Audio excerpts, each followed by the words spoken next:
दिल्ली में भी औकात नहीं है और झारखंड में भी औकात नहीं है, इसलिए वहाँ टिकट हमको नहीं मिला। तो हम अब बिहार में अपना औकात दिखलाना चाहते हैं। एनडीए से फिर नाराज हो गए हैं जीतन राम मांझी। क्या सीट बंटवारे पर अभी से एनडीए में मनमुटाव की हो गई है शुरुआत? बिहार में औकात दिखाने को तैयार मांझी कर देंगे खेला। ऐसे कई सवाल जीतन राम मांझी के उस बयान के बाद उठने लगे हैं जो उन्होंने जहानाबाद में दिया। जहानाबाद में हम पार्टी के सम्मेलन में पत्रकारों से बात करते हुए जीतन राम मांझी ने कहा कि झारखंड और दिल्ली में उनकी औकात नहीं समझी गई, लेकिन बिहार में वो अपनी औकात दिखाने के लिए जगह जगह सम्मेलन कर रहे हैं। साथ ही मांझी ने ये भी चेतावनी दे दी कि दिल्ली और झारखंड वाला बर्ताव बिहार में नहीं चलेगा। 40 सीट मांग रहे थे सर, क्या लगता है कि जनता देखिए, 40 सीट का मामला हो या 20 सीट का मामला हो, अभी लोग बोल रहे हैं, लेकिन एक बात हम जो बहुत इम्पोर्टेंट बात कहते हैं आपको कि झारखंड में और दिल्ली में तो देखा गया कि किनका क्या औकात है, उसके नाम पर लोगों को टिकट मिला। इसका मतलब है कि जीतन मांझी का औकात वहाँ नहीं समझा गया कि दिल्ली में भी औकात नहीं है और झारखंड में भी औकात नहीं है, इसलिए वहाँ टिकट हमको नहीं मिला।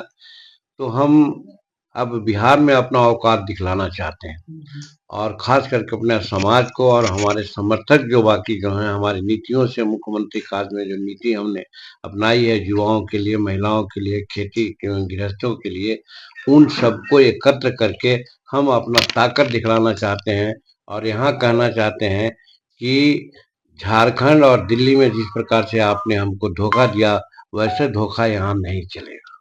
क्या सर एनडीए से आप नाराज हैं सर? नाराज नहीं है। घर में रोटी की मांग तो कर सकते हैं ना गार्जियन से। अगर हमको 4 रोटी की भूख है, हमको एक और रोटी नहीं दीजिएगा तो हम गार्जियन से मांगेंगे नहीं। वही मांग मेरी है। दो जगह हमको नहीं दिया गया।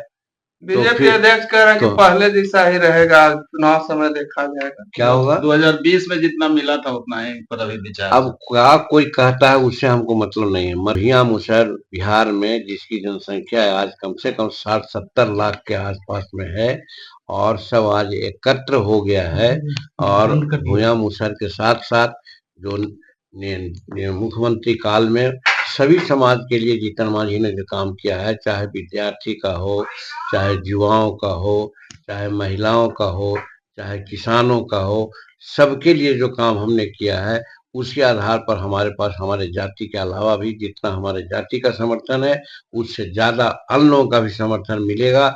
हम समझते हैं कि ये हम दिखलाना चाहते हैं एनडीए के लोगों को कि आप देखो, और जिस प्रकार से झारखंड में और दिल्ली में अपना विचार किया है, अगर बिहार में विचार करोगे तो धोखा होगा। बता दें, एनडीए ने दिल्ली चुनाव में 2 सीटों पर नीतीश कुमार और चिराग पासवान की पार्टी को टिकट दिया। बुरारी विधानसभा क्षेत्र से शैलेंद्र कुमार जेडीयू प्रत्याशी बनाए गए, वहीं देवली से एलजेपीआर चुनाव लड़ने जा रही है। वहीं झारखंड विधानसभा चुनाव की बात करें तो बीजेपी ने जेडीयू को 2 और एलजेपीआर को 1 सीट दिया था। दोनों पार्टी एक सीट जीत कर आई। इन दोनों चुनाव में जीतन राम मांझी की पार्टी हम के हाथ कुछ भी नहीं आया, जिससे अब मांझी नाराज दिख रहे हैं। मांझी की नाराजगी को लेकर अब बीजेपी प्रवक्ता ने भी अपनी प्रतिक्रिया दी है, एक बार सुनिए। जो जहां मजबूत है वो वहां चुनाव लड़ेगा और बाकी पूरा का पूरा एनडीए परिवार उसे सपोर्ट करेगा। एनडीए में न किसी की हैसियत ज्यादा है न किसी की हैसियत कम। एनडीए की हैसियत सबकी हैसियत है। एनडीए की प्रतिष्ठा सबकी प्रतिष्ठा है और एनडीए का हर एक उम्मीदवार एनडीए में शामिल हर दल का उम्मीदवार है। चुनाव नजदीक है और बिहार में सियासी सरगर्मी बढ़ती जा रही है। ऐसे में ये देखना दिलचस्प होगा कि कौन किसके साथ अंत तक टिका रहता है। जहानाबाद से सैयद मुशर्रफ आलम की रिपोर्ट, बिहार तक।